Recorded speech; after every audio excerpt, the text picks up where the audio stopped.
प्रताप भानु का प्रसंग, बड़ा अद्भुत प्रसंग। बंधुओं, केकई प्रदेश के बहुत बड़े राजा, बड़े धर्मात्मा, बड़े पुण्यात्मा, जिनका नाम था सत्यकेतु, जब इनको लगा मैं प्रजा की सेवा नहीं कर सकता, राजपाठ नहीं कर सकता, तो कहते हैं सर्वस्व छोड़ करके वन की ओर चले गए। वहाँ भगवान की तपस्या करके, भगवान की पूजा अर्चना करके दिव्य लोक में चले गए। इनके जो बड़े पुत्र हैं उनका नाम था प्रताप भानु, और इतने धर्म प्रिय, इतने नीति प्रिय।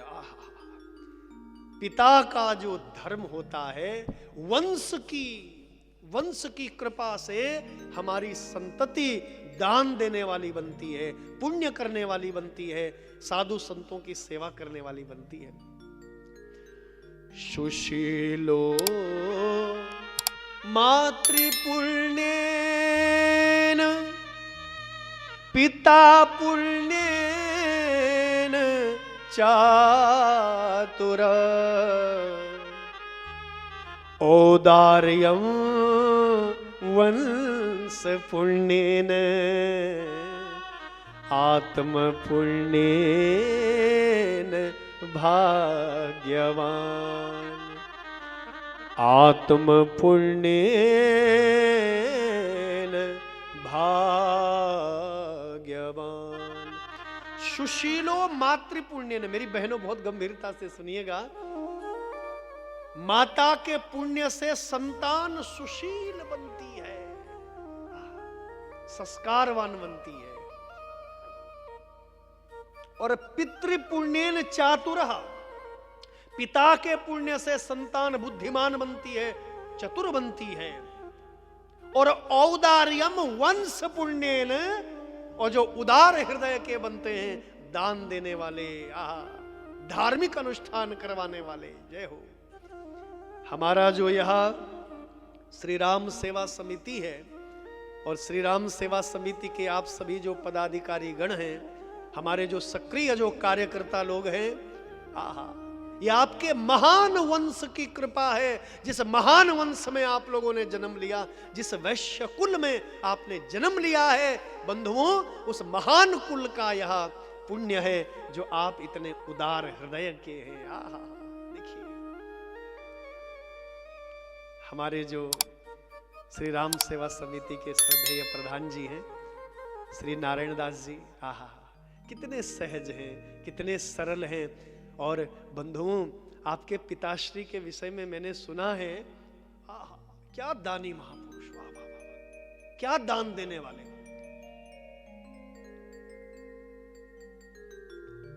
बड़ी बड़ी कथाओं की नींव रखी। कोई आज कह रहा था सुबह कि गुरुदेव 1990 में उन्होंने सबसे पहले बहुत बड़ा यज्ञ, भागवत कथा का अनुष्ठान उन्होंने नींव रखी, वो शुभारंभ किया। तो आज हमारे जो नारायण दास जी, जो मेरे रामलला की सेवा में निरंतर लगे हुए हैं, आपके सहयोग से जो दिव्य भव्य इस मंदिर का जो निर्माण हुआ है, हमारे जितने वैश्य परिवार के जितने भाई यहां बैठे हैं, ये आपके महान वंश की यह पुण्य है, आपके वंश की कृपा है। जिस महान वंश में आपने जन्म लिया, आप जैसे महापुरुषों ने जन्म लिया, तभी तो आप ब्राह्मणों की सेवा करने वाले, संतों की सेवा करने वाले, महापुरुषों की सेवा करने वाले हो। औदार्यम वंश पुण्य ने, जब हमारे परिवार का कोई बच्चा, कोई बेटा यदि उदार हृदय का बनता है, तो औदार्यम वंश पुण्य ने, यह आपके महान वंश की कृपा है। तो महाराज प्रताप भानु जो थे, बड़े उदार हृदय के, संतों के, ब्राह्मणों के भक्ता। एक बार जो है मृगया के लिए वन में गए, आप सभी कथाओं में सुनते हैं, ज्यादा समय नहीं है, बहुत संक्षिप्त में हम लोग समझेंगे। प्रताप भानु वन में गए, जंगल में गए, और बंधुओं, एक बड़ा दिव्य सुकर दिखाई दिया। आखेट के लिए गए, मृगया के लिए गए, उस सुकर के पीछे पीछे दौड़ रहे हैं। वो मानो कोई माया थी किसी की, मायावी, कभी आंखों में दिखाई देता, कभी ओझल हो जाता। बहुत दूर कहीं घनघोर जंगल में पहुंच गए, और बंधुओं फिर वो न जाने कहां खो गया। राजा घबरा गया, अब मैं कहां जाऊं। भूख प्यास से राजा तड़प रहे हैं और चलते चलते चलते एक ऋषि की कुटिया में पहुंचे। बंधुओं ध्यान दीजिएगा, ये जो मुनि था तपस्वी, ये कपटी मुनि था। राजा प्रताप भानु को देख करके पहचान गया ये कपटी। किसी समय में पूर्व काल में राजा प्रताप भानु ने इसके राज्य को छीन लिया था, इसको पराजित कर दिया था युद्ध में, और यह पापी राजा अपने सैनिकों को छोड़ करके युद्ध भूमि से भाग करके आया था और आज कपटी मुनि का वेश बना करके बैठा है, दाढ़ी जटा जूट बना करके बड़ी सुंदर कुटिया बना करके वहां बैठा है। राजा को तो पहचान लिया, उसके आंखों के सामने वही चित्र आ रहा है। इस दुष्ट प्रताप भानु ने मेरा राजपाट छीन लिया, मुझे दर दर भटकने के लिए मुझे छोड़ दिया।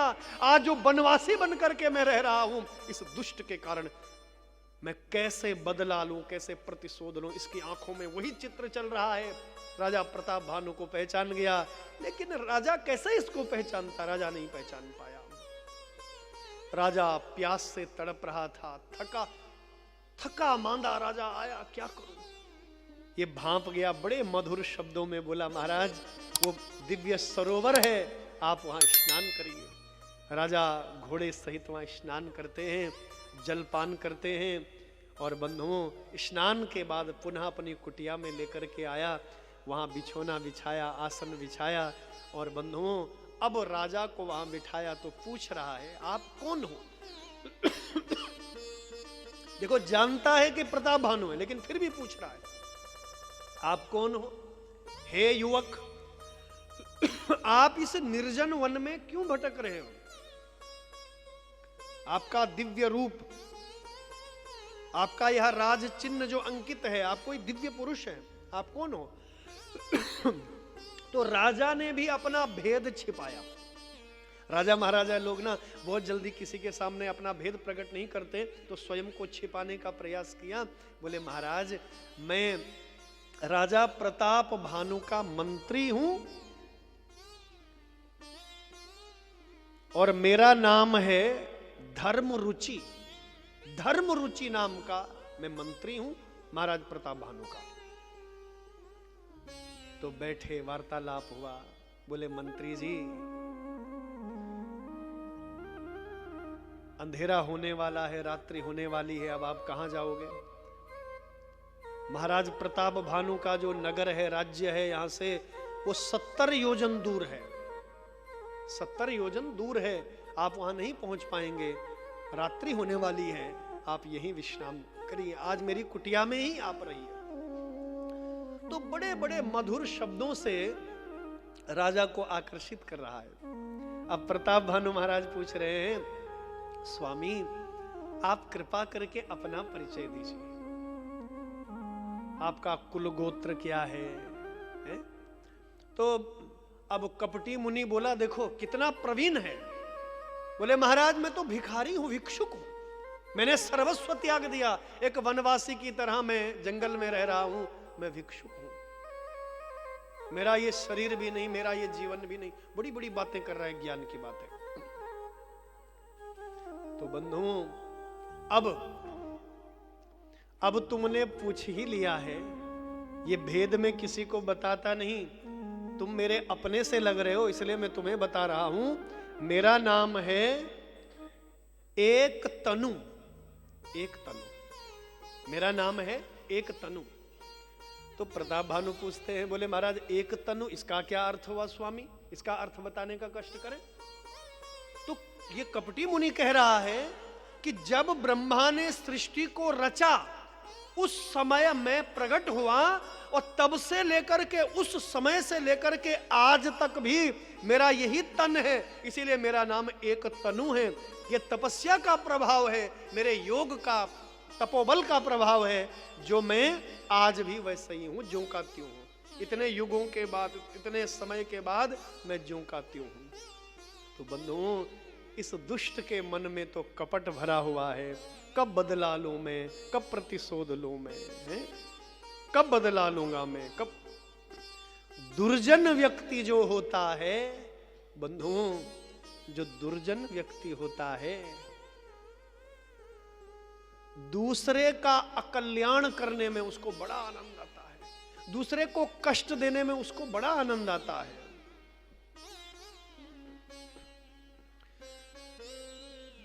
पर काजू लगी तनु पर हरही,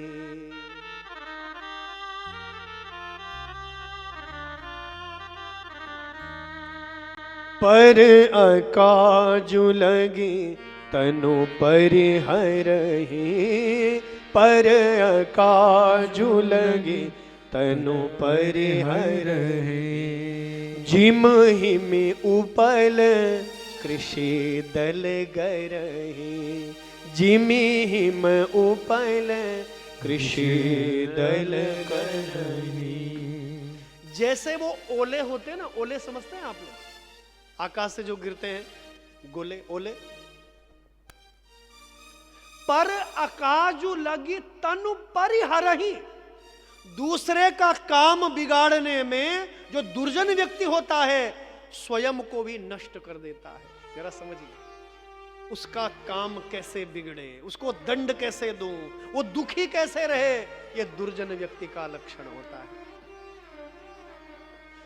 हिमी जिमी हिम उपल कृषि दली गरही, जिमी हिम उपल कृषि दल गरही। जैसे ओले गिरते हैं सारी फसल को बर्बाद कर देते हैं। माना धान की फसल है, गेहूं की फसल, ओले गिरे सब बर्बाद हो गए, और फसल को बर्बाद करने के बाद वो स्वयं भी नष्ट हो जाते हैं। देखो ज्यादा देर नहीं ठहरते, ओले गिरे फसल बर्बाद कर दी, उसके बाद स्वयं भी नष्ट हो गए। तो दुर्जन व्यक्ति उन ओलों की तरह होता है जो दूसरों का काम बिगाड़ देते हैं और दूसरों का काम बिगाड़ने के चक्कर में स्वयं को भी मिटा देते हैं।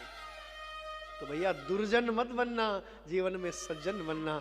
आज ये कपटी जो है प्रतिशोध लेना चाहता है, बदला लेना चाहता है। तो महाराज प्रभावित हो गए प्रताप भानु। अब कहते हैं गुरुदेव क्षमा करो, मैंने अपना भेद छिपाया है। तो कपटी मुनि हंसता हुआ बोला, महाराज तुम अपना भेद छिपाओगे तो क्या मुझे पता नहीं चलेगा? अरे भैया मैं तो त्रिकालज्ञ हूं, अपनी तपस्या से तुम्हें पहचान ही गया था। तुम महाराज प्रताप भानु हो, महाराज सत्य केतु के तुम पुत्र हो, के कई प्रदेश के राजा हो, मैं तुम्हें पहचान गया था महाराज। लेकिन मुझे अच्छा लगा तुमने अपना भेद छिपाया, ये राजनीति का एक अंग है, तुमने अपना भेद छिपाया, मुझे अच्छा लगा। अब तो राजा प्रभावित हो गया, बोले स्वामी मैं कभी वृद्ध न हूं, मैं कभी बूढ़ा न हूं, मेरी कीर्ति तीनों लोकों में फैले, प्रभु मैं हमेशा रहूं, कभी मृत्यु न हो, आपकी तरह मुझे बना दो। बोले मैं तुझे आशीर्वाद देता हूं, लेकिन बेटा तू ब्राह्मणों से सदैव बच करके रहना। तुझे ब्रह्मा भी नहीं मार सकते, विष्णु भी नहीं मार सकते, शिव भी नहीं मार सकते, पर ब्राह्मणों के कोप से तू बच करके रहना, तेरा सर्वनाश होगा तो केवल ब्राह्मणों के श्राप से। बोले गुरुदेव ऐसा कुछ करो कि ब्राह्मण भी मेरे हितैषी बन जाएं, मेरे परम प्रिय हो जाएं। बोले राजा उसके लिए मुझे कुछ करना पड़ेगा। बोले क्या करना पड़ेगा? तो बंधुओं इसने छल कपट किया। आज से 3 दिन के बाद तुम्हारा जो पुरोहित है, तुम्हारे पुरोहित का मैं हरण करूंगा अपने तपोबल से, और तुम्हारे पुरोहित के रूप में वहां आऊंगा, और तुम प्रतिदिन 1.25 लाख ब्राह्मणों को आमंत्रित करना भोजन के लिए, उनके परिवार सहित, बच्चों सहित, इष्ट मित्र सहित प्रतिदिन 1.25 लाख ब्राह्मणों का भोजन करवाना, आमंत्रित करना, और मैं तुम्हारे पुरोहित के रूप में उन ब्राह्मणों के लिए अपने हाथों से भोजन बनाऊंगा, और जब मेरे हाथ का भोजन ग्रहण करेंगे तो ब्राह्मण तुम्हारे वश में हो जाएंगे। बोलो हर हर गंगे। देखो इसके मन में बड़ा षड्यंत्र चल रहा है, कैसे बदला लूंगा मैं, कैसे बदला लूंगा मैं। आप देखिए, और बंधुओं सारी बात पक्की हो गई, तुम मुझे पहचान लेना, और खबरदार ये भेद किसी को मत बताना कि जंगल में कोई ऋषि मिले हैं, कोई तपस्वी मिले हैं। यदि आप भेद बता दिया, अपनी धर्मपत्नी को भी मत बताना, सबसे छिपा करके रखना। राजा ने कहा जो आज्ञा गुरुदेव। राजा बेचारा दिन भर का थका मांदा, उसको तुरंत उसको नींद आ गई। और बंधुओं, राजा के सोने के बाद इस कपटी राजा का, जो कपटी मुनि है, इसका एक मित्र है, उसका नाम था कालकेतु। और बंधुओं, यही कालकेतु राजा को भ्रमित करके सूकर का रूप बना करके यहां तक लाया था। सूकर वही कालकेतु था। और पूर्व काल में इस कालकेतु के 100 पुत्र और 10 भाई प्रताप भानु ने मारे थे, क्योंकि ये ऋषि मुनियों की तपस्या में व्यवधान डालते थे। ऋषि मुनियों ने इनसे याचना की और महाराज प्रताप भानु ने इनके 10 भाइयों का और 100 पुत्रों का वध किया था। तो बंधुओं, आओ इस प्रकार से वही कालकेतु नाम का राक्षस रात्रि में आया। सारा प्री प्लानिंग तैयारी उन्होंने की कि पुरोहित के रूप में तुम वहां जाना। कालकेतु को कहा, और जो ब्राह्मण भोजन के लिए आवे उनको गौ का मांस और ब्राह्मणों का मांस खिलाना। हो देखिए आप, प्रातः काल हुई, बंधुओं कालकेतु चला गया। राजा अपने घोड़े को खोल करके घोड़े पर बैठ करके राज्य की ओर प्रस्थान करता है। किसी को ये बात नहीं बताई। और बंधुओं, तीसरे दिन इस कालकेतु दैत्य ने पुरोहित का हरण कर दिया, उसको गुफा में बंद कर दिया। और बंधुओं, आइए अब स्वयं पुरोहित के रूप में कालकेतु राक्षस आया। राजा ने सबको आमंत्रित किया है भोजन के लिए, 1.25 लाख ब्राह्मणों को, उनके परिजनों सहित सबको बुलाया है। और बंधुओं, जैसे भोजन के लिए बैठे, अब कालकेतु ने जैसे भोजन परोसा और जैसे भोजन ग्रहण करने लगे, इतने में कालकेतु बड़ा मायावी था। उसने आकाशवाणी के द्वारा कहलवाया कि हे ब्राह्मण देवताओं, इस राजा ने तुम्हारे साथ कपट किया है। इसने इस भोजन में ब्राह्मणों का मांस और गौ मांस मिलाया है। इसको तुम भोजन को ग्रहण मत करना। जैसे ब्राह्मणों ने ये शब्द सुने आकाशवाणी के, वो खड़े हो गए अपने स्थान से और राजा को शाप दे दिया, जा पापी, तूने ब्राह्मणों का अपमान किया, जा तू अपने कुल वंश सहित राक्षस हो जा। बोले सदगुरु भगवान की। ब्राह्मणों ने शाप दे दिया। बंधुओं, जीवन में एक बार भगवान का अपमान हो जाए तो भगवान सहन कर लेंगे, लेकिन अपने भक्तों का अपमान, ब्राह्मणों का अपमान भगवान सहन नहीं करते हैं।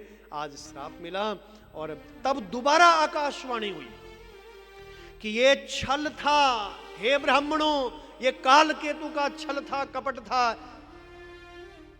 ये राजा का दोष नहीं है, इन राक्षसों का दोष है। तुमने बड़ी भूल कर दी जो प्रतापी राजा प्रताप भानु को, बड़े धर्मात्मा पुण्यात्मा राजा को शाप दे दिया। अब ब्राह्मणों ने आशीर्वाद भी दिया, राक्षस तो बनोगे लेकिन तुम्हारे उद्धार के लिए स्वयं भगवान नारायण श्री राम बन करके आएंगे और तुम सबका उद्धार करेंगे। बोले रामचंद्र भगवान की। तो बंधुओं, आइए, यही प्रताप भानु रावण बन करके आया है और इसके जो परिजन हैं, इसके जो मित्र हैं, इसके जो पुत्र हैं, इसके सगे संबंधी, सब उनका परिवार बन करके, कोई कुंभकर्ण बना, कोई मेघनाथ बना। इसका जो मंत्री था बंधुओं, वह मंत्री जो है ये विभीषण बना। इस प्रकार रावण का सारा परिवार जो है ये प्रताप भानु का परिवार बना है। ऐसा रामचरितमानस में गोस्वामी बाबा कहते